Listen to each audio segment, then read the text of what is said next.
উন্নতিৰ হকে ওলাই অহা ভাতৃপ্ৰতি ডেকা বন্ধুসকল আৰু পুত্ৰবন্ধুসকল, আপোনালোকে আজি এই চুতীয়া জাতিটোৰ কাৰণে যি আগবাঢ়ি আহি চুতীয়া জাতিটোৰ পৰিচয় সমস্ত অসমবাসীক জাগ্ৰত কৰি চিনাকি কৰি দিছে, সেয়ে আপোনালোকৰ ওচৰত আমাৰ চিৰ কৃতজ্ঞতা থাকে। আজি চাওক, আজিয়ে আমাৰ চুতীয়া জাতিটো, আজি চুতীয়া লোকসকলে চুতীয়া ৰজাকেইজন তাক চিনি নাপায়।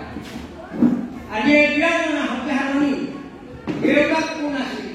মাক কোন আছিল, সেও আজি আমাৰ এই চুতীয়া জাতি, আমাৰ চুতীয়া বৃদ্ধ পৰ্যন্ত বা বুঢ়ী আই আৰু বোৱাৰী